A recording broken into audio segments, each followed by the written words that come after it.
Hello everyone, welcome to legal narrative. आज हम लोग पढ़ने जा रहे हैं पार्टनरशिप एक्ट। पार्टनरशिप एक्ट में पढ़ूं या आपको समझाऊं, उससे पहले आपको ये बात कुछ कुछ केस लॉज हैं उनको नोट डाउन करो, जो कि बहुत इंपॉर्टेंट हैं, आपके एग्जामिनेशन में पूछे जा सकते हैं। Number one,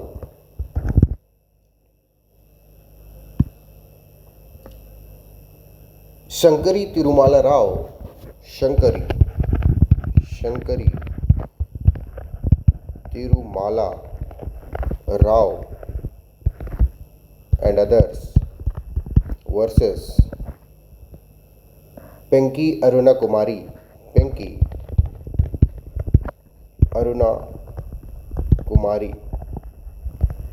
2025 supreme Court. ठीक है, सबसे पहली बात आती है कि ये किस चीज़ से रिलेटेड है। तो ये सेक्शन 69 क्लाज 1 अनरजिस्टर्ड और non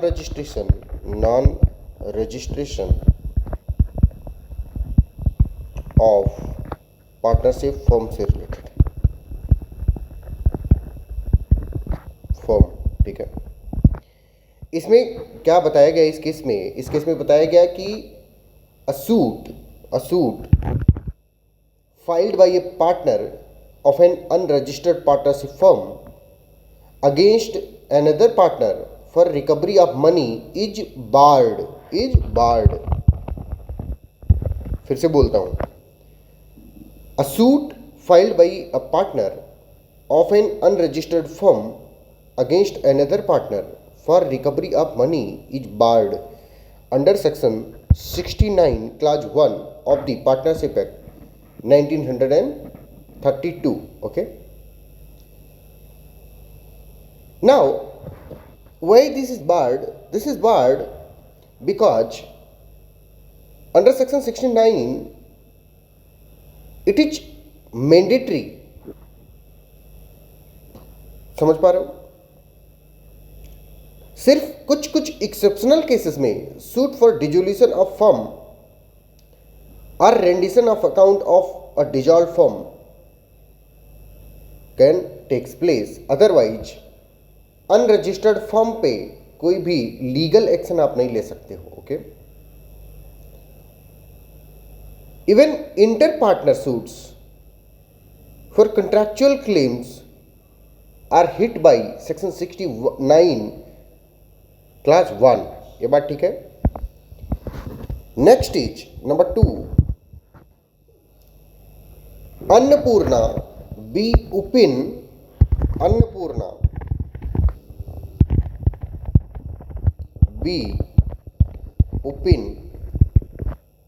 and others versus Mal Sidappa and another 2024 Supreme court.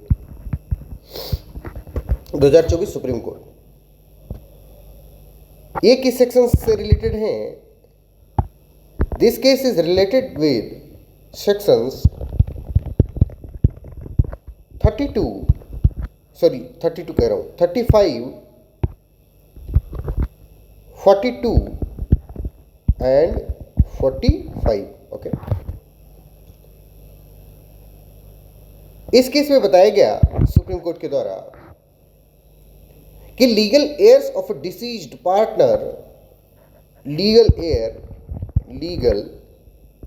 Hair of deceased partner do not automatically become liable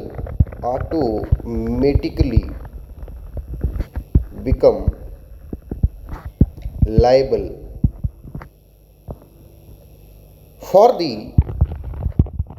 liabilities of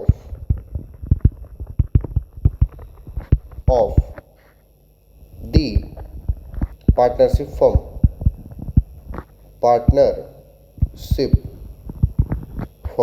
ठीक है, upon the death of the partner, the death of the partner. ठीक है, किस केस में बताया गया है? Annapurna B Upin versus and others versus Mal Sidappa and other 2024। इसमें बताया गया कि legal shares of a deceased partner do not automatically become liable for the liabilities of the partnership firm upon the death of the partner. They become liable only if they execute a fresh partnership deed and join as partner. Legal heir तभी सिर्फ liable होंगे जब वो as a partner खुद join करते हैं, otherwise they would not be liable. Okay, important इसलिए है ये कि liability of legal heirs after death of the partner कैसे अराइज होगी, क्या उसके कॉन्सिक्वेंसेस होंगे। तो द आंसर इज कि अगर कोई पार्टनर है वो पार्टनरशिप के कंटिन्यूएंस में ही अगर मर जाता है तो उसके लीगल एयर लायबल होंगे कि नहीं होंगे? The answer is no, liable नहीं होंगे until and unless they join that firm as a partner। जब तक वो खुद पार्टनर नहीं बन जाते हैं तब तक वो लायबल नहीं होंगे, only because of they are the legal heir. ठीक है, ये बात समझ में आ रही है सबको? यस और नो?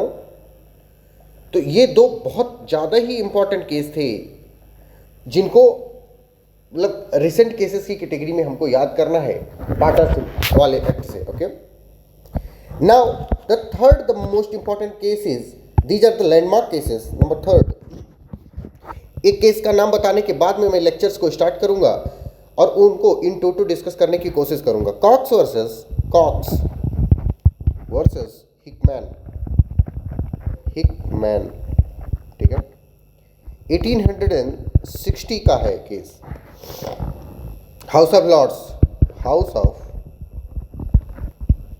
लॉर्ड्स। ठीक है, मोस्ट इंपॉर्टेंट केस अगर माना जाए इसको तो। इस केस में हाउस ऑफ लॉर्ड ने बताया था कि mere sharing of the profit और gross return is not conclusive proof of partnership. Mere sharing of profit or gross returns or gross return is not conclusive proof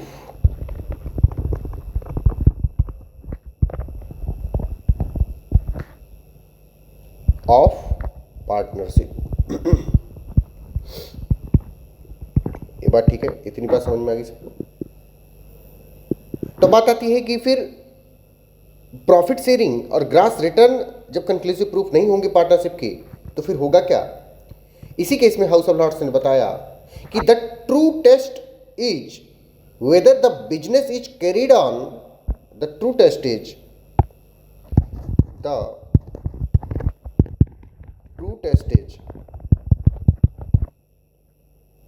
whether the business is carried on by persons acting as agent for all। मतलब the test is mutual agency। जब तक एक दूसरे की mutual agency नहीं होगी तब तक उसको पार्टनरशिप फर्म नहीं माना जाएगा। ओके, फिर से समझाता हूं कि कॉक्स वर्सेस हिकमैन में क्या बताया गया हाउस ऑफ लॉर्ड्स के द्वारा 1860 में कि mere sharing of the profit और gross return is not conclusive proof of partnership। The main test, the true test of a partnership is mutual agency। ये बात ठीक है?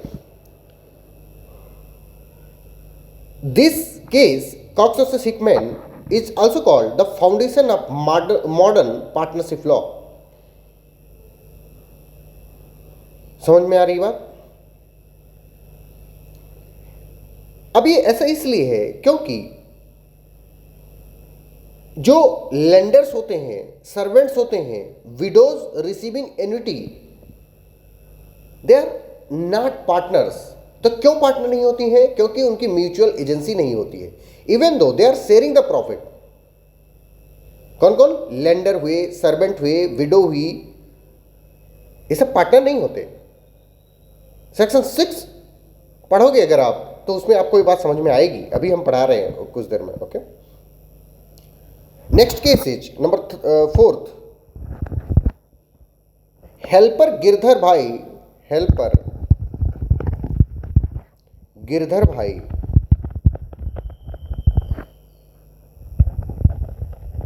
Versus Syed Mohammad Mir Sahib Qadri 1987 supreme court.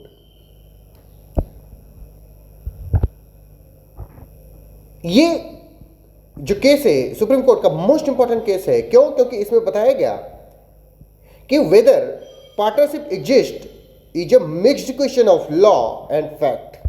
अब अगर मतलब कि अगर ये क्वेश्चन अराइज होता है कि whether there is a partnership और नॉट, तो क्या है? वो मिक्स्ड क्वेश्चन है, mixed question of law and fact. Whether partnership exist is a mixed question of law and fact, मतलब कि वो सिर्फ क्वेश्चन ऑफ लॉ या क्वेश्चन ऑफ फैक्ट नहीं होगा, mixed question of law and fact है। क्या? कि whether there is a partnership और not. Okay, this must be judged by the principles laid down in section 4 and section 6 of the partnership act। ठीक है, no single fact like sharing a profit or gross return is a decisive force to determine whether there is a partnership or not। okay, supreme court के पास authority है कि वो section 6 में determine करे कि कहां पे पार्टनरशिप फॉर्म हुई है, कहां पे पार्टनरशिप फॉर्म नहीं हुई है। ओके, और मेन चीज क्या चेक करेगा supreme court? Mutual agency, mutual agency check करेगा, जो कि कॉक्स वर्सेस हिकमैन वाले केस में बताई गई थी। Okay, next case is number 5th। Commissioner of income tax versus Dwarka Das Khetan and company 1961 supreme court. इसमें बताया गया, याद कर लेना साहब कि क्या बताया गया है। A minor cannot be a full-fledged partner. A minor cannot be a full-fledged partner।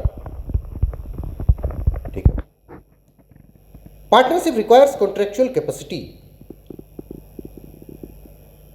Minor is not a competent person to enter into a contractual relationship, which is why minor can only be admitted to benefit.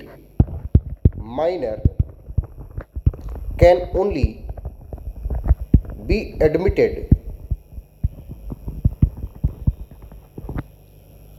to benefit under section 30 of ये क्या नाम है इसका, partnership act. Okay,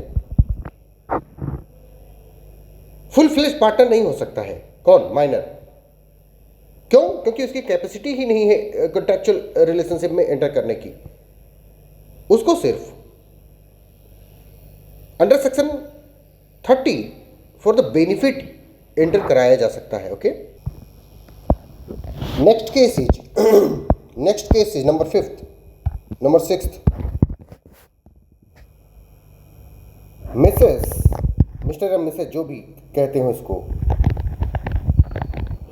राप्टाकोस Brett and company limited versus This Ganesh Properties 1998 Supreme Court. ठीक है, इस case में supreme court ने बताया कि section 69 clause 2 bars suit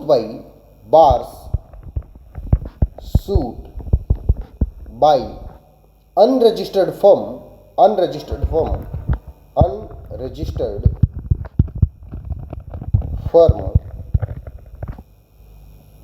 against third party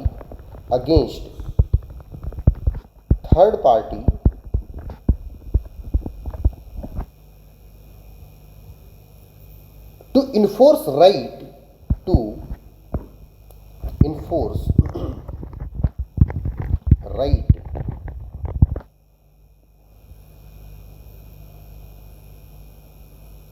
arising from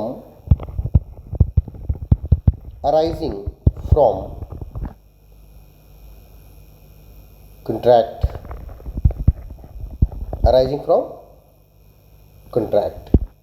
ठीक है। The bar is on enforcement of contractual rights। ध्यान से सुनो, the bar is on the enforcement of contractual rights। जब तक तुम रजिस्टर्ड नहीं हो तब तक तुम किसी कॉन्ट्रैक्ट में एंटर नहीं कर सकते, और अगर एंटर नहीं कर सकते तो तुम किसी को स्यू नहीं कर सकते for contractual rights. Okay, this needs to be applied very strictly ठीक है, बहुत स्ट्रिक्टली इसको अप्लाई करना है। Next is number 7, sue developers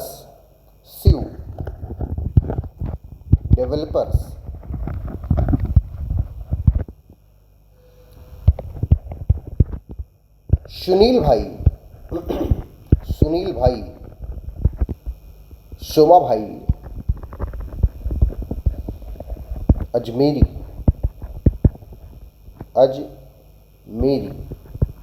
versus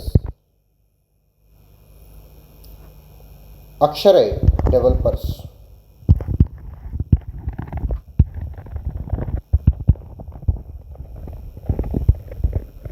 and others 2022 Supreme Court. Justice Vikramnath इसमें कहते हैं कि section 69 clause 2 does not bar a suit by unregistered firm for declaration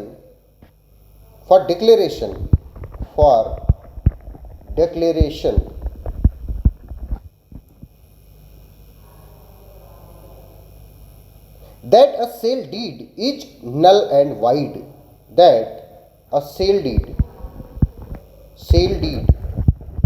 is null and void, okay, due to fraud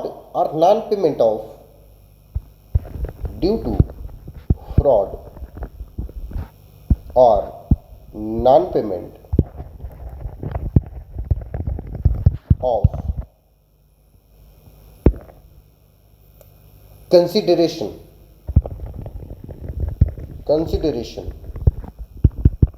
plus perpetual injunction। ठीक है, ये बात समझ में आ रही है। The suit is not to enforce of a right arising from a contract, but for challenging the validity on grounds of fraud and enforcement of statutory rights। तो उसको बार नहीं किया गया है।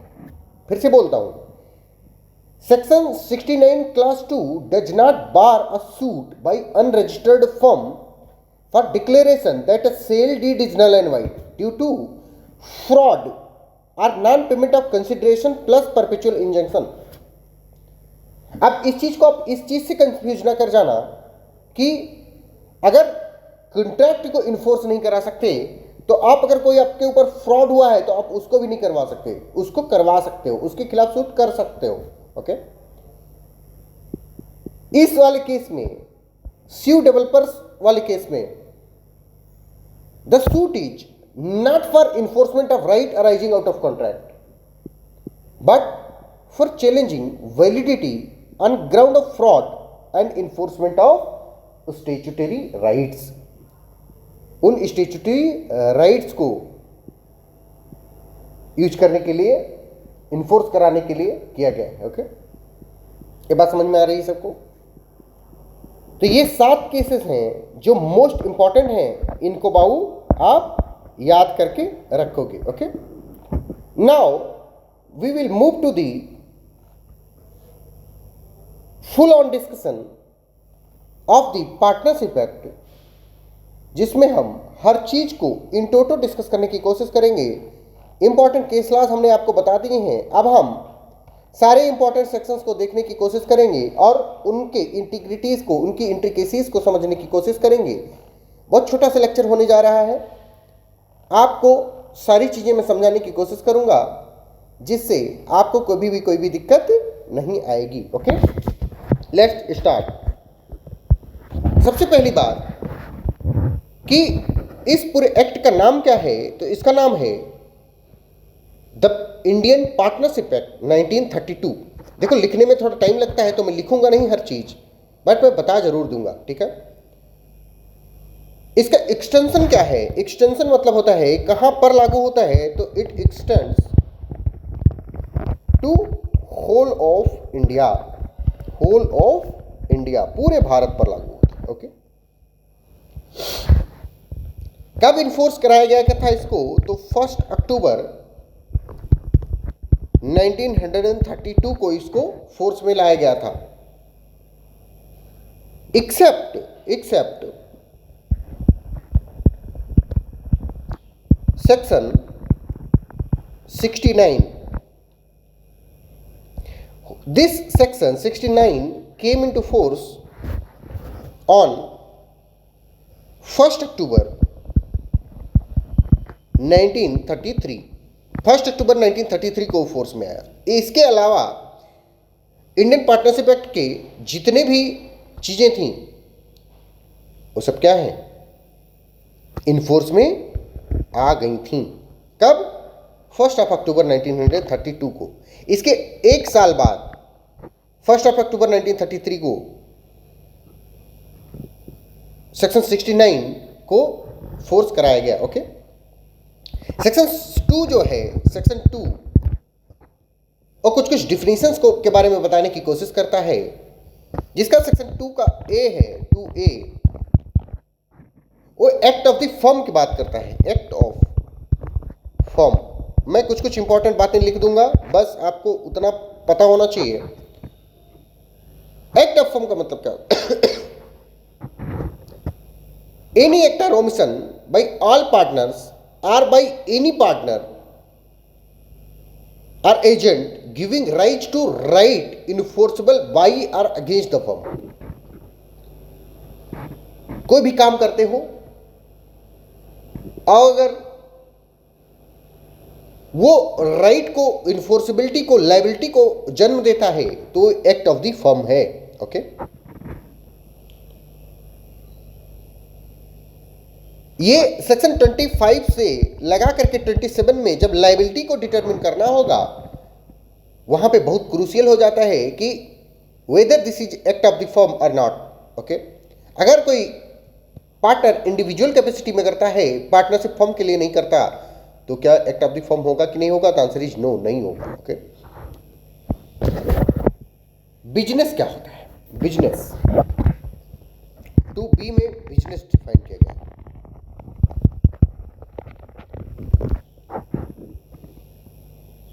कोई ट्रेड, कोई ऑक्यूपेशन, कोई प्रोफेशन,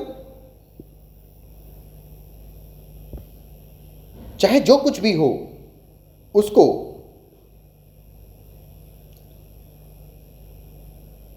जब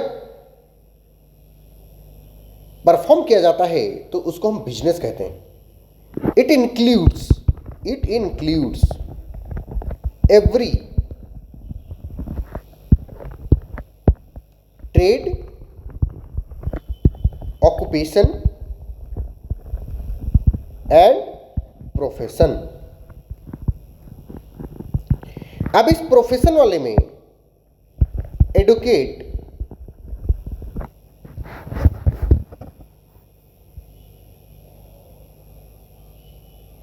डॉक्टर्स, सीए, चार्टर्ड अकाउंटेंट्स, ये सब भी आ जाते हैं। ओके, तो इन लोगों का जो भी काम है वो क्या है? बिजनेस। ठीक है। प्रेस्क्राइब, सेक्शन 2C, ये मोस्ट इंपॉर्टेंट मार्क करो इसको, ये बहुत बार पूछा जाता है कि कहां पे प्रेस्क्राइब्ड डिफाइंड है। ठीक है, प्रेस्क्राइब का मतलब होता है prescribe by rules made under this act.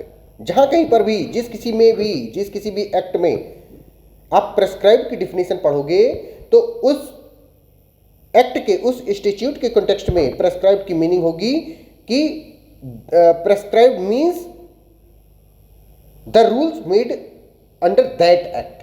अगर बीएनएस पूछेगा तो made under BNS, partnership act पूछ रहा है तो made under partnership act. Okay, third party क्या होता है? Section 2D, third party. ठीक है। In relation to firm a partner, any person who is not a partner in the firm is a third party. Any person who is not partner of firm is third party। वो क्या है? Third party. ये बात समझ में आ रही है? सेक्शन 2E कहता है कि अगर कोई चीज, कोई टर्म, कोई टर्मिनोलॉजी पार्टनरशिप एक्ट 1932 में डिफाइंड नहीं है तो उसकी मीनिंग कहां से हम डेराइव करेंगे? The meaning of that is to be derive from Indian contract act, Indian contract act 1872 से लिया जाएगा। कहां से लिया जाएगा? 1872 के एक्ट से लिया जाएगा। ओके, समझ पा रहे हो बात को? Yes are no?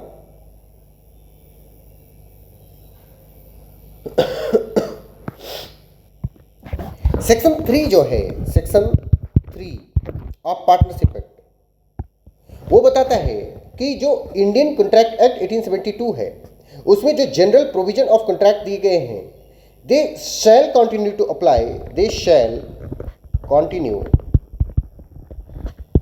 To apply to firms. वो फर्म्स पर लागू होते रहेंगे। तब तक लागू होते रहेंगे जब तक they are not inconsistent with the until they are not inconsistent with the partnership act।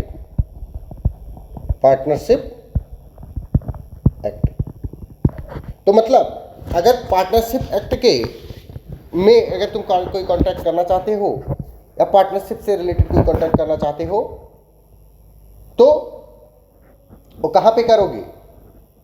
वो इंडियन कॉन्ट्रैक्ट एक्ट 1872 के तहत करोगे। ओके, बात समझ में आ रही है सबको? यस और no? Partnership is nothing but a species of a contract. Partnership is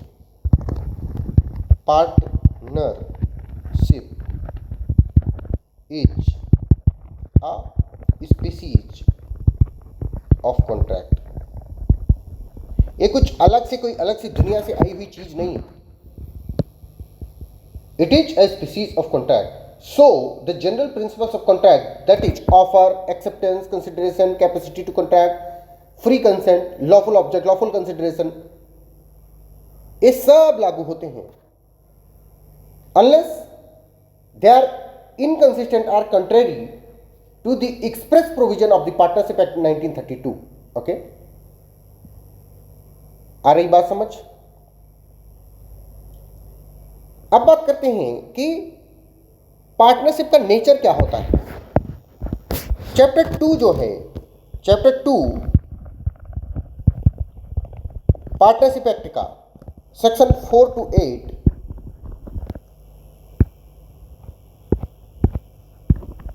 section 4 to 8 बात करता है नेचर ऑफ पार्टनरशिप। सेक्शन 4 जो है ये डिफाइन करता है, देखो सेक्शन 2 जो था उसने पार्टनरशिप को, पार्टनर को, फर्म नेम को डिफाइन नहीं किया, लेकिन सेक्शन 4 जो है it is defining the partnership और किसको डिफाइन करते हैं? पार्टनर को, और किसको? फर्म को, और किसको? फर्म नेम को। ठीक है,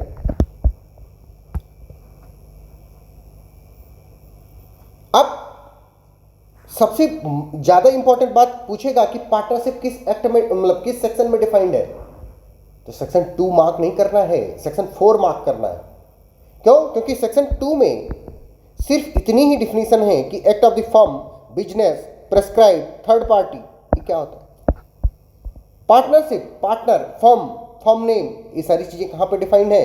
they are defined under section 4 of the Indian partnership act 1932। Okay,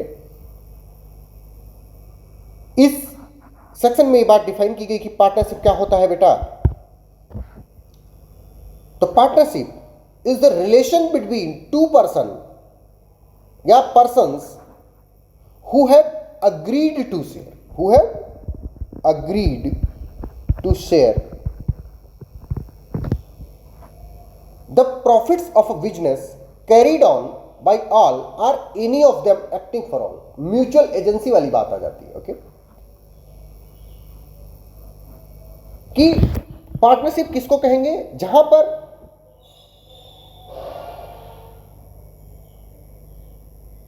ऐसा पार्टनरशिप एक ऐसा रिलेशनशिप है, एक ऐसा संबंध है जहां पे दो या दो से अधिक लोग इस बात पे सहमति बनाते हैं कि वो जो फायदा होगा, जो लाभ होगा, जो प्रॉफिट होगा, उसको शेयर करेंगे। कैसे? Profit of A business, profit of A business. Business क्या होता है? ट्रेड, ऑक्यूपेशन, प्रोफेशन होता है। कैरीड ऑन बाई ऑल मतलब सब लोग मिलकर के करेंगे, और by any one of them, कोई एक कर रहा होगा, एक्टिंग फॉर ऑल, सबके लिए कर रहा होगा। ओके, मतलब कोई एक व्यक्ति कमा रहा है और सब लोग उसका प्रॉफिट शेयर कर रहे हैं, वो भी पार्टनरशिप है, और सब लोग कमा रहे हैं और फिर प्रॉफिट शेयर कर रहे हैं, वो भी पार्टनरशिप है। Okay, meaning thereby they needs to act for all. Mutual agency होनी चाहिए। क्या होनी चाहिए? म्यूचुअल एजेंसी होनी चाहिए। अब जो व्यक्ति इस अग्रीमेंट में एंटर करता है, उस इंडिविजुअल को हम क्या कहते हैं? पार्टनर कहते हैं।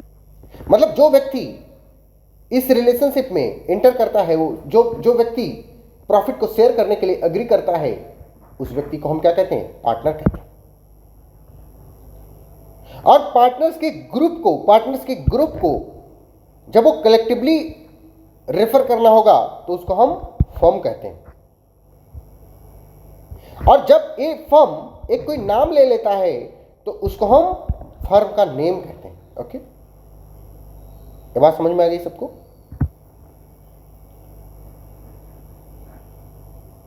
तो भैया पार्टनरशिप का अगर हम देखें तो क्या हमको समझ में आया कि क्या है ये? सबसे पहले it is a contractual relationship और एन अग्रीमेंट। क्यों? क्योंकि पहली ही लाइन है कि दे आर अग्रीड। अग्रीड मतलब they are in agreement, they are consensus ad idem. Okay, section 5 कहता है कि relationship arises from a contract and not from status. ये जो पार्टनरशिप का वो है रिलेशनशिप, अकॉर्डिंग टू सेक्शन 5, जो पार्टनरशिप का स्टेटस है वो सिर्फ और सिर्फ कॉन्ट्रैक्ट से अराइज हो सकता है, स्टेटस से अराइज नहीं होता। मतलब तुमको अगर पार्टनर बनना है तो तुमको उस कॉन्ट्रैक्ट, उस पार्टनरशिप फर्म के साथ या उन पार्टनर्स के साथ में एग्रीमेंट करना होगा, कॉन्ट्रैक्ट करना होगा। ये नहीं कि अगर आपके पापा पार्टनर हैं और आप उनके बेटे बन के पैदा हुए तो आप ऑटोमेटिकली उनके पार्टनर बन जाएंगे, ऐसा नहीं होता है। ओके, आ रही बात समझ? Agreement to share profit of a business,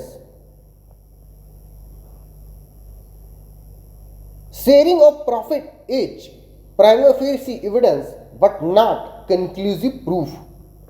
इसमें जो ये शेयर कर रहे हैं सेक्शन 4 में, क्या शेयर कर रहे हैं? प्रॉफिट शेयरिंग होनी चाहिए। प्रॉफिट शेयरिंग होगी तभी पार्टनरशिप हो। पार्टनरशिप में ये नहीं कि सब लोग कमा रहे हो बट अपना अपना रख रहे हो, अगर उसको शेयर नहीं कर रहे हो आपस में, तब तक वो पार्टनरशिप नहीं है। Sharing of profit is prima facie evidence of an partnership form. Okay, and number 3 is जो बिजनेस कैरी आउट किया जाएगा on by all or any of them acting for all. Acting for all का मतलब जो होता है वो होता है mutual agency. Mutual agency, mutual agency होनी चाहिए। और जो ये पार्टनरशिप फर्म है ये लॉफुल बिजनेस के लिए होना चाहिए, लॉफुल ऑब्जेक्ट होना चाहिए, उसका लॉफुल कंसिडरेशन होना चाहिए। ओके, ये बात समझ में आ रही है? तो इतनी इसकी डिफिनीशन हम लोगों ने देख लिया, म्यूचुअल एजेंसी देख लिया, प्रॉफिट शेयरिंग देख लिया। लेकिन हमको एक बात याद रखनी होगी कि even though the sharing of profit is prima facie evidence of partnership but it is not conclusive proof. It is not conclusive proof of partnership. कौन बताता है? सेक्शन 6 का एक्सप्लेनेशन बताता है। सेक्शन 6 का एक्सप्लेनेशन बताता है कि sharing of profit is prima facie evidence of partnership firm but it is not a conclusive proof. Okay, अब हमको समझना होगा कुछ कुछ चीजें हैं जो अब आप लोगों ने अगर इसकी डिफिनीशन को ध्यान से सुना होगा तो आपको समझ में आ गया होगा कि कौन कौन सी चीजें हैं जो पार्टनरशिप नहीं होती। उनके एग्जाम्पल लिख लो। Example, mere co-ownership, mere co-ownership, is it partnership और not? The answer is no, it is not a partnership. Number 2, joint family business, family business, क्या पार्टनरशिप है कि नहीं है? द आंसर इज नो, ये partnership नहीं है। Hindu undivided family, Hindu undivided family,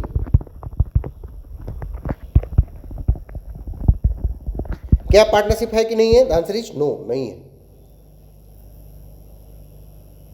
बात समझ में आ रही है?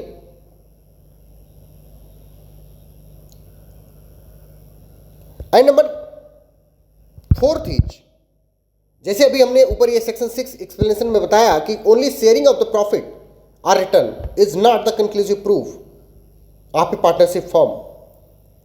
तो उस चीज को भी अगर हम कैटेगराइज करके अलग से लिखें कि sharing of gross returns from joint property does not create partnership, सिर्फ उससे पार्टनरशिप क्रिएट नहीं होती, सेक्शन 6 का एक्सप्लेनेशन बताता है। ओके, ये सारी चीजें बहुत इंपॉर्टेंट हैं, आपको याद होनी चाहिए। सेक्शन 5 का हमने पहले ही बता दिया है कि जो पार्टनरशिप है that is to be created by contract and it is not created by the status. Okay. Section 6 भी हमने आपको बता दिया है कि कैसे डिटरमिन होगा कि कोई चीज पार्टनरशिप है कि नहीं है, बात हम देख लिए. ओके, समझ में आ रही बात? सिर्फ जॉइंट प्रॉपर्टी होने से, सिर्फ प्रॉफिट शेयरिंग से कोई भी चीज पार्टनरशिप नहीं हो जाती जब तक उसमें म्यूचुअल एजेंसी नहीं है. ठीक है. सेक्शन 7 मोस्ट इंपॉर्टेंट, मार्क करो इसको. Partnership, section 7 partnership at will की बात करता है. पार्टनरशिप एट विल का क्या मतलब होता है? Where no provision is made by contract between the partners for the duration of the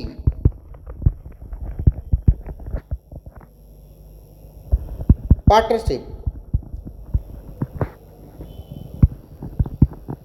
जब तक ड्यूरेशन फिक्स नहीं करोगे तब तक उसको पार्टनरशिप एट विल कहते हैं. उसको अगर डिटरमिन करना होगा, उसको अगर डिजॉल्व करना होगा तो पार्टनरशिप, अगर आप म्यूचुअली एग्री हो गए बस डिजॉल्व हो जाएगा. ओके, तो हमको पार्टनरशिप पर बिल पे क्या ध्यान देना है? देने वाली बात है कि उसकी कोई ड्यूरेशन, फिक्स ड्यूरेशन नहीं होता है. There is no clause for retirement, determination और एक्सपल्जन. ठीक है, उसमें कोई क्लॉज नहीं होगा रिटायरमेंट का, डिटर्मिनेशन का, एक्सपल्सन का, कि अगर किसी पार्टनर को निकलना है तो कैसे होगा, कैसे निकलेगा. Can be dissolved by any partner, it can be dissolved by any partner by giving written notice to all others, by giving written notice to all others. ठीक है. किस सेक्शन में? सेक्शन 34 में, सॉरी सेक्शन 34 नहीं, section 43 में, section 43 में. ठीक है. पार्टनरशिप एट विल को कभी भी डिसॉल्व किया जा सकता है किसी भी पार्टनर के द्वारा. करना क्या होगा? उसको एक रिटन नोटिस दे देनी होगी सारे पार्टनर्स को कि भैया अब हम डिसॉल्व करना चाहते हैं इसको. ये बात समझ में आ रही है?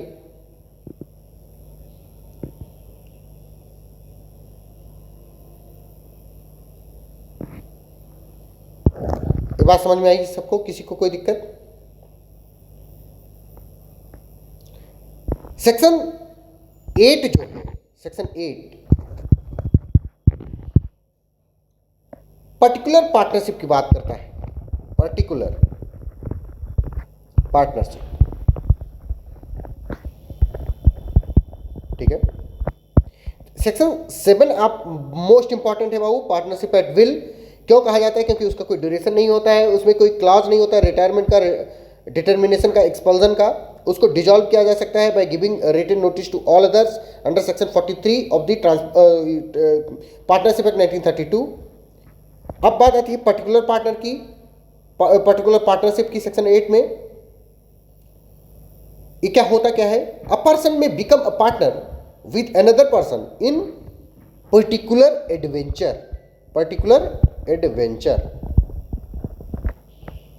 Are undertaking. इसका मतलब क्या होता है कि सपोज लीगल नैरेटिव नाम का एक पार्टनरशिप फर्म है. लीगल नैरेटिव नाम का क्या है? एक पार्टनरशिप फर्म है. ठीक है. ये अपना नॉर्मल बिजनेस कर रहा है, लेकिन इसने एक और अपने जिम्मे एक बात लिया, वो ये लिया कि ये अब रियल इस्टेट में काम करेगा. रियल इस्टेट में अब कोई बच्चा है जिसका नाम है अर्जुन, वो अर्जुन कहता है कि I will be part of this adventure. तो अगर किसी एक पर्टिकुलर एडवेंचर में अगर वो पार्ट ले रहा है, किसी एक पर्टिकुलर अंडरटेकिंग में अगर वो पार्ट ले रहा है, that is called particular partnership. That is called particular partnership. क्योंकि लीगल नैरेटिव का डोमेन तो बहुत बड़ा है, लीगल नैरेटिव तो बहुत सारे काम कर रहा है, लेकिन उसका एक एस्पेक्ट है रियल इस्टेट। तो भैया उस रियल इस्टेट में अगर काम करना होगा, मतलब एक पर्टिकुलर सेगमेंट में काम करना होगा, तो उसको क्या कहेंगे हम? पर्टिकुलर पार्टनरशिप कहेंगे। ओके, पार्टिकुलर पार्टनरशिप जो होती है, it is distinct from general partnership. General partnership, ठीक है। जनरल पार्टनरशिप मतलब ऑल बिजनेस। इसमें जितने भी तरीके के बिजनेस, जितने भी तरीके के काम लीगल नैरेटिव करता है, उसमें अगर सब में तुम भागीदार हो, then you are under general partnership, ठीक है।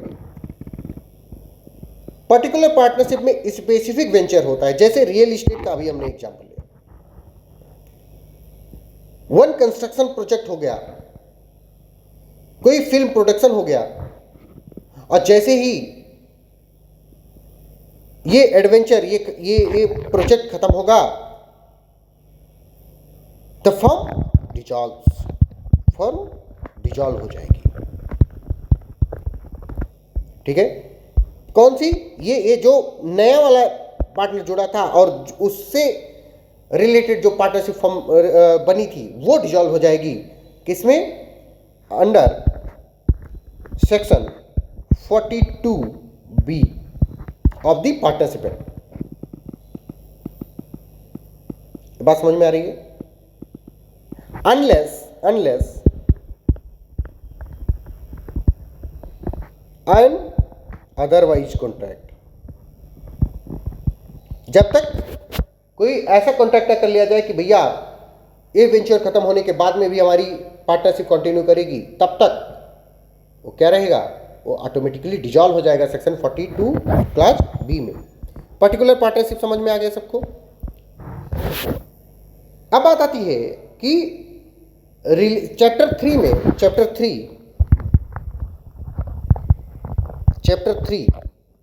बात करता है relations of partners to one another. Relation of partners to one another, क्या रिलेशनशिप होता है? सेक्शन 9 to 17 बात करता है इसके बारे में। ओके, सेक्शन 9 जनरल ड्यूटीज के बारे में बात करता है। जनरल ड्यूटीज क्या होती है? Partners are bound to carry on business of the firm to the greatest common advantage. Greatest common advantage में करना है उसको। To be just and faithful to each other, ठीक है। एक दूसरे से जस्ट और फेथफुल रहना है। ट्रू अकाउंट देना है, ट्रू अकाउंट, ठीक है। फुल इंफॉर्मेशन देना है, फुल इंफॉर्मेशन। आपसे क्वेश्चन पूछेगा which among the following is not a general duty of the partners, तो आपको इन सारी चीजों को याद रखना होगा कि ये जनरल ड्यूटी है, इनके अलावा अगर कोई चीज है तो वो जनरल ड्यूटी नहीं है। ये बात समझ में आ रही है? फिड्यूसरी ड्यूटी होती है, हाईएस्ट गुड फेथ होता है, उबेरिमा फिडे, ये जो होता है हाईएस्ट गुड फेथ।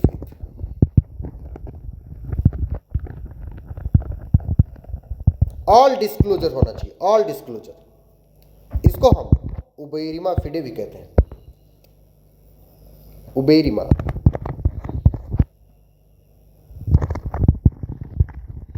फिडे।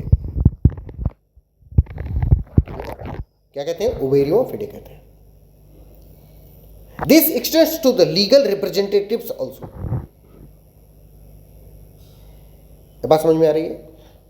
अगर तुम इन जनरल ड्यूटीज को ब्रीच कर देते हो तो क्या लायबिलिटी होगी तुम्हारी? फ्रॉड में आ जाओगे तुम। सेक्शन 10 बताता है फ्रॉड में आ जाएगा। Duty to indemnify for loss caused by fraud. Duty to indemnify, duty to indemnify any loss caused by fraud। ठीक है, तुम अगर कोई चीज डिस्क्लोज नहीं करते हो और उससे कोई लॉस कॉज हो गया तो उसके लिए तुम्हें इंडेमनीफाई करना पड़ेगा, भरपाई खुद करना पड़ेगा। इंडेमनीफाई करना मतलब भरपाई करना, भरपाई करना। ठीक है, तुम्हें भरपाई करना पड़ेगा।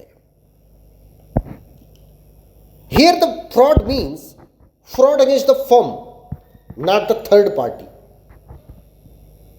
तुम अपने फर्म के साथ में फ्रॉड कर रहे हो, लेकिन अगर तुम थर्ड पार्टी के खिलाफ फ्रॉड करोगे तो थर्ड पार्टी के खिलाफ फ्रॉड, थर्ड पार्टी के खिलाफ जो फ्रॉड है वो कहां पे कवर्ड है?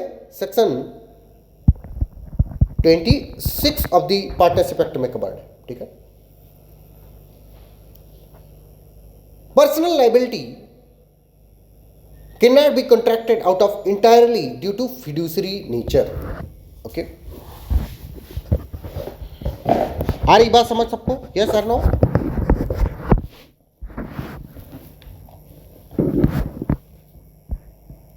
तो भैया तुम्हें डिस्क्लोजर करना होगा, तुम्हें सारी चीजें बतानी होंगी, और अगर आप नहीं बताते हो तो क्या हो जाएगा? वो फ्रॉड हो जाएगा। ओके, सेक्शन 13 मैंने बताया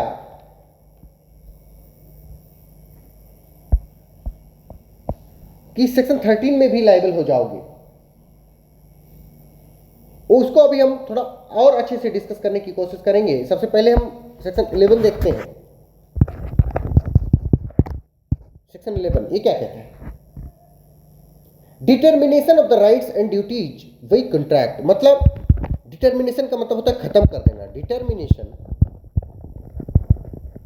of rights and liabilities, of rights and liabilities by contract, agreement in restraint of trade. इसमें मतलब इसी चीज में agreement in restraint of trade। agreement in restraint of trade is void under section 27 of the Indian Contract Act। लेकिन जब कोई व्यक्ति partnership में आता है तो उसके ऊपर ये रेस्ट्रिक्शन लग सकता है, लग क्या सकता है, लगाया जाता है कि वो किसी और बिजनेस में, किसी और ट्रेड में, किसी और प्रोफेशन में उसी चीज से रिलेटेड उसमें नहीं जा सकता। ये कहां पे है? सेक्शन 11 में बताई गई बात। ठीक है, during partnership partners can agree to full non compete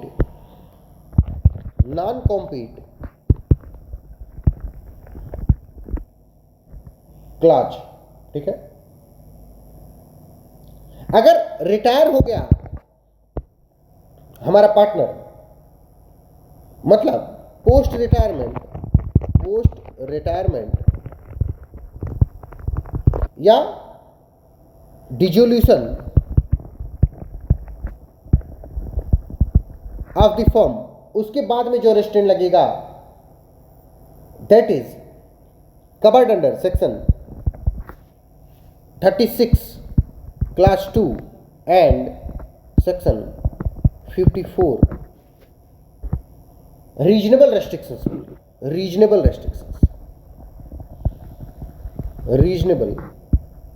restrictions, ठीक है, रीजनेबल रेस्ट्रिक्शंस लिखेंगे। आ रही बात समझ? यस और no?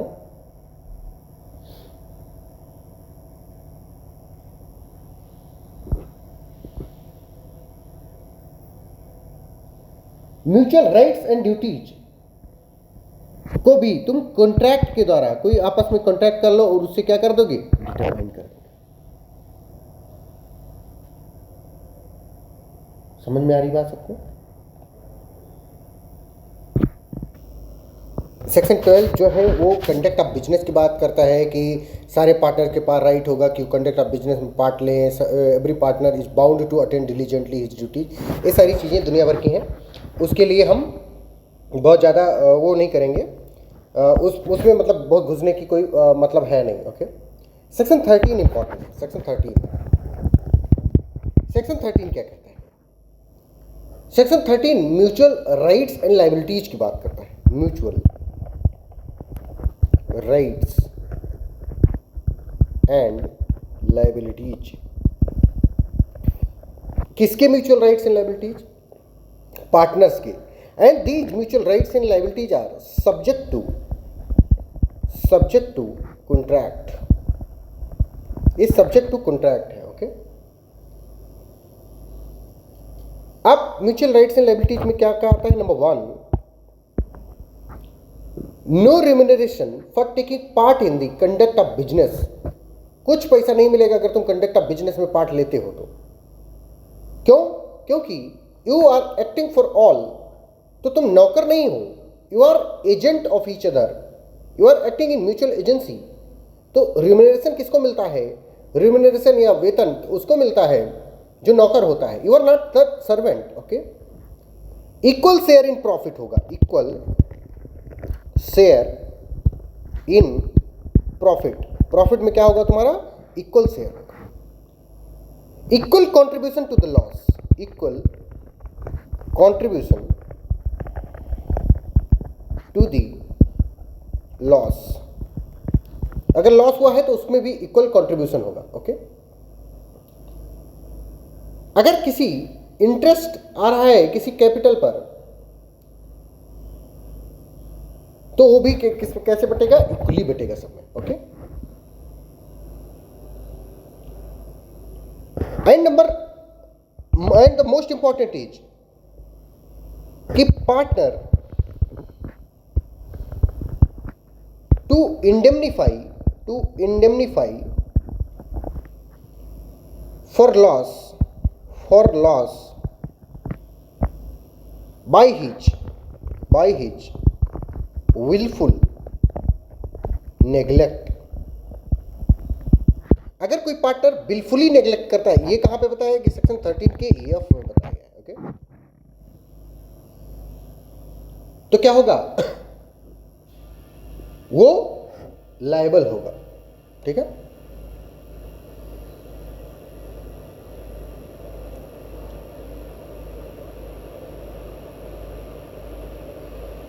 Interest on capital is not payable if there is no profit. ठीक है, wilful neglect is higher than ordinary negligence. इस बात को याद रखना। अगर तुम बिलफुली नेग्लेक्ट करते हो, बिलफुल नेग्लिजेंस करते हो और उससे कोई पार्टनरशिप को लॉस होता है तो उसकी भरपाई कौन करेगा? उसकी भरपाई तुम करोगे। ओके,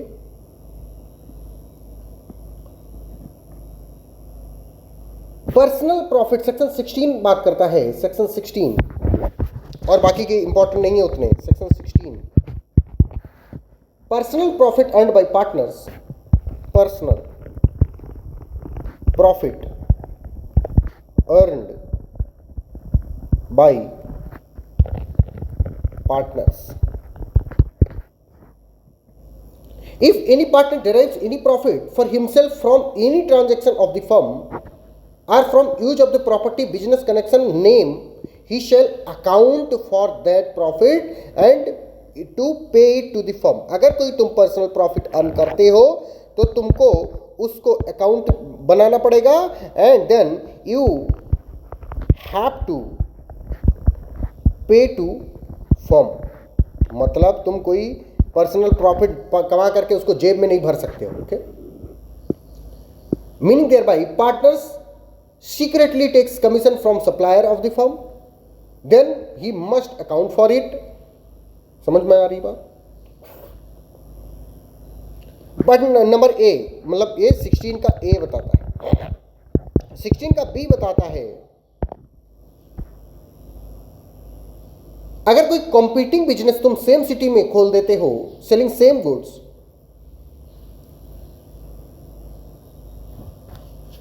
तो उसकी भी प्रॉफिट तुमको क्या करनी पड़ेगी? फर्म को देनी पड़ेगी.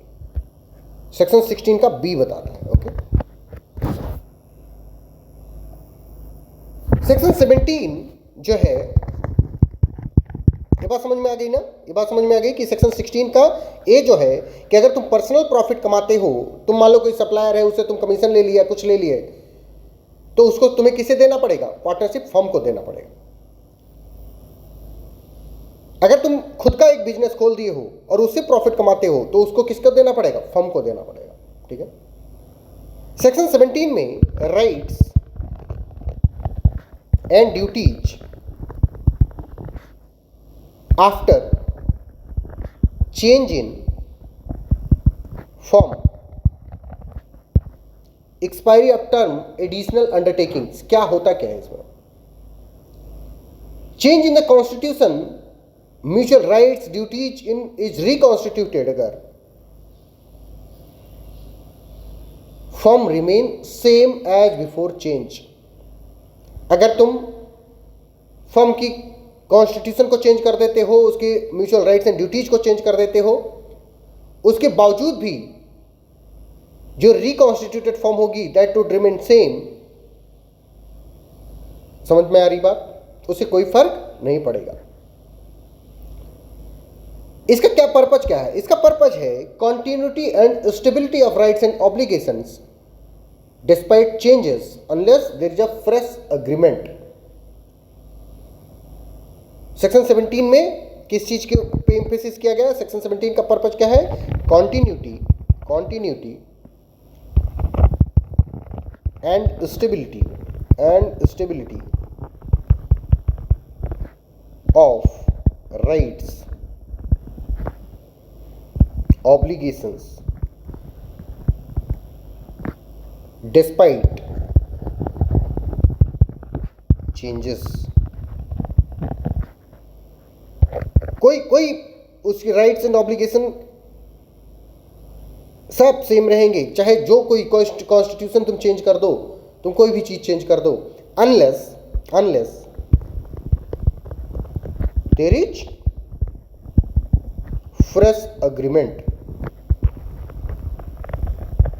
जब तक कोई फ्रेश अग्रीमेंट नहीं हो जाता राइट्स एंड लायबिलिटीज वगैरह भी चेंज करने का, तब तक नहीं माना जाएगा उसका. Okay, next is chapter 4. ठीक है, relation of partners to the third parties. Section 18 to 30. Relation of partners to the third party. ठीक है, to the third party. Okay,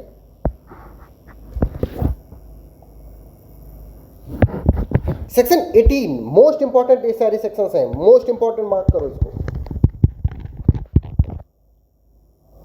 Partners to be agent of the firm. Partners to be agent of firm. Partners क्या होंगे? Firm के agent होंगे. Subject to the provision of this act, a partner is the agent of the firm for the purpose of business of the firm. जो partnership है that is based on the agency. The foundation of the partnership is agency principle. Every partner can bind the firm as well as other partners by act within the authority. This is why acting for all in section 4 is a crucial thing. Acting for all, acting for all, ये वाली चीज हम लोगों ने पढ़ा हुआ था कि म्यूचुअल एजेंसी होती है, म्यूचुअल एजेंसी, और ये एजेंसी पार्टनरशिप की तरफ हुई होती है, ठीक है। This also explains joint and several liability, ठीक है, अंडर सेक्शन 25। ये बात समझ में आ रही है सबको?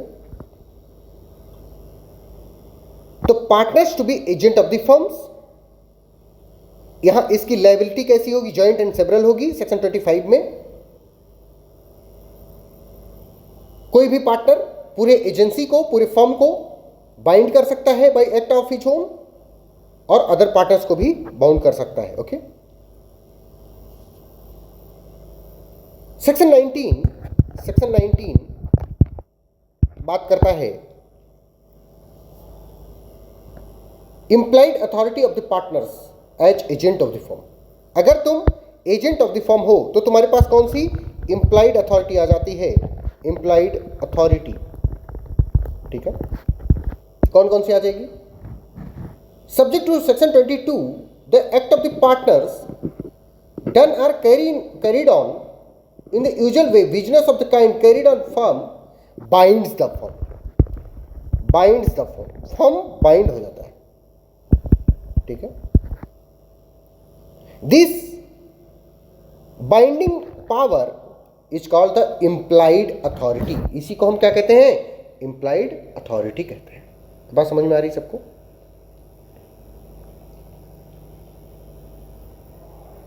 इस सेक्शन 20 में इस इंप्लाइड अथॉरिटी पर रिस्ट्रिक्शंस लगाए गए हैं और उसकी एक्सटेंशन की भी बात की गई है। सेक्शन 21 पार्टनर्स के अथॉरिटी की इन इमरजेंसी सिचुएशन में बात करता है। Partners authority in emergency,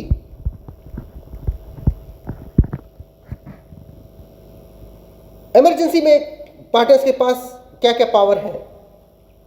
to do all such acts, for to do all such acts for protecting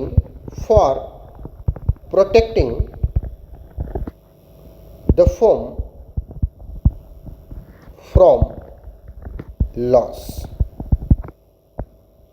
ठीक है। हर चीज करोगे जो एक ऑर्डिनरी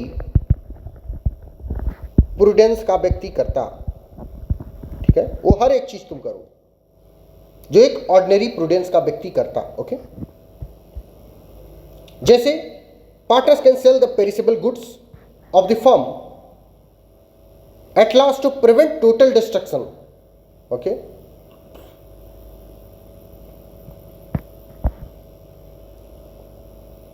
सेक्शन 22 से लगा करके 24 तक बात की गई है कि कैसे बाउंड करोगे, mode of binding, admission and notice, ठीक है, and notice.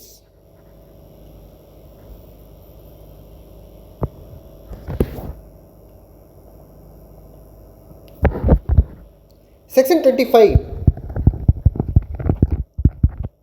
Liability of partner, liability of partners for act of the firm. Every partner is liable jointly with all other partners and also severally, मतलब अलग अलग भी liable होगा for all acts of the firm done while he is as partner. सब partner liable होंगे अगर उस partnership firm ने कोई भी काम ऐसा किया है जिससे कोई लायबिलिटी अराइज हुई है, तो सारे पार्टनर, जितने भी पार्टनर हैं, उन सब की लायबिलिटी।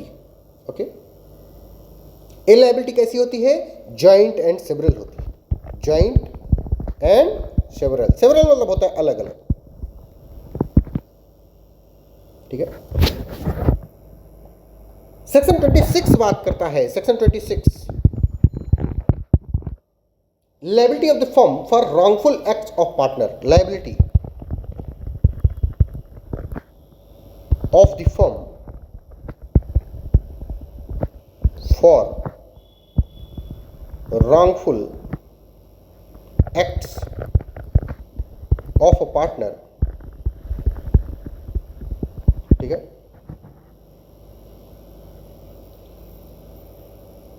जब ये कैसी लायबिलिटी होती है? वाइकेरियस लायबिलिटी होती है। वाइकेरियस लायबिलिटी, अगर कोई पार्टनर कोई रॉन्गफुल एक्ट या ओमिशन करके आता है in ordinary course of the business of the firm with authority of his partners, तो the firm is liable thereof for the same extent as the partner. को extensive होती है liability इनकी। Okay, ये बात समझ में आ रही है सबको?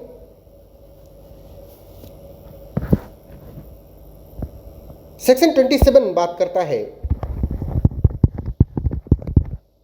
Liability of the firm for miss application by the partner. Liability of firm for miss application by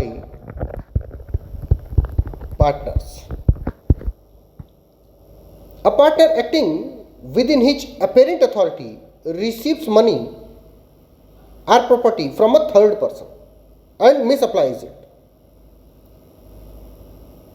तो उसके लिए भी कौन लायबल होगा? सारे लोग लायबल होंगे। सेक्शन 28, इसमें होल्डिंग आउट का कॉन्सेप्ट है। होल्डिंग आउट, ठीक है। Anyone who by words spoken or written or by conduct represent himself as a partner,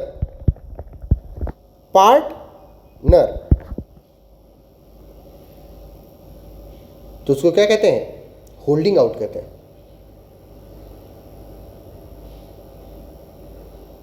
liability by holding out, अगर तुम दूसरे को बताते हो कि मैं पार्टनर हूं फलानी फलानी चीज का, तो तुम लायबल हो जाते हो even though you are not the actual partner. बात समझ में आ रही है? इसमें डिजीज्ड पार्टनर का जो ई स्टेट है that is protected under section 35। मतलब तुम्हें नहीं कि पार्टनर बन करके तुम किसी डिजीज्ड पार्टनर की प्रॉपर्टी को बेच लो, तो वो नहीं परमिसिबल है अंडर सेक्शन 35। ओके, ये बात समझ में आ रही है सबको? किसी को कोई शक अभी तक में?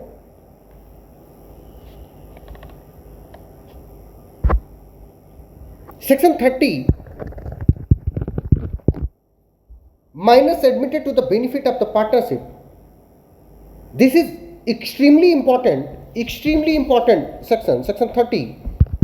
Minor admitted to the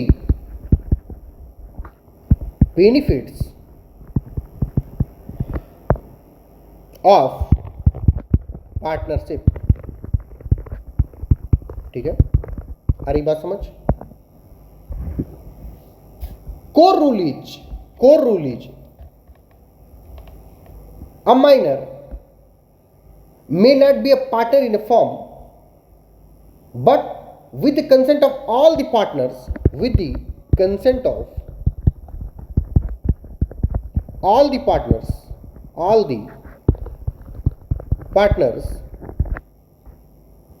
for the time being, he may be admitted to the benefit of the partnership. He may be admitted to the benefit of partnership. Okay. Minor shall is liable for act of the firm, but the minor is not personally liable. Minor personally कभी भी liable नहीं होगा, याद रखना सब लोग। Minor के पास क्या राइट होगा? Minor has right of such share of the property and profit as agreed, right to access, inspect and copy any accounts of the firm. सारा तरीके का राइट होगा किसके पास? माइनर के पास। आ रही बात समझ सबको? माइनर के पास राइट टू स्यू होगा। Minor may not sue partners for the account or payment of his share except when severing his connection with the firm. जब वो अपना कनेक्शन सीवर कर रहा होगा, अलग कर रहा होगा फ्रॉम द फर्म, तब कर सकता है, अदरवाइज वो राइट टू स्यू उसके पास नहीं। उसके पास इलेक्शन करने का, इलेक्ट करने का, election on attainment of majority,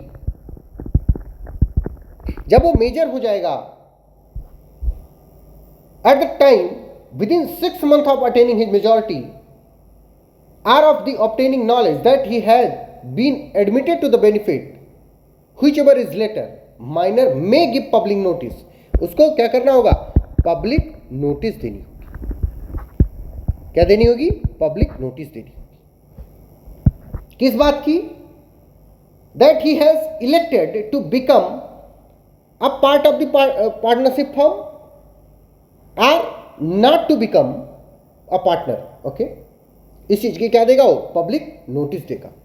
आ रही बात समझ सबको? Yes sir no? तो ये मोस्ट इंपॉर्टेंट था जिसको हम लोग याद करके रखेंगे। अब इसमें और सारी चीजें बहुत ज्यादा उतनी इंपॉर्टेंट है नहीं। आप सेक्शन 30, मैं कुछ सेक्शन इंपॉर्टेंट लिख देता हूं, उनको आप पढ़ लेना। जैसे सेक्शन 32 है, सेक्शन 32 आपको पढ़ना है कि रिटायरमेंट ऑफ द पार्टनर कैसे होता है, एक्सपल्जन कैसे होता है। सेक्शन 32(3) में एक्सपल्जन ऑफ द पार्टनरशिप है, सॉरी पार्टनर है। 34 में इंसॉल्वेंसी हमको पढ़ लेना है, ठीक है। एंड सेक्शन 35 में liability of estate of the deceased partner है। Okay. And section 36 rights of the ongoing partner to carry on competing business agreement in restraint of trade, most important है। ये बात याद रखना आप लोग सब लोग। Okay. Section 38 revocation of continuing guarantee by change in the form, ये भी मोस्ट इंपॉर्टेंट है। फिर चैप्टर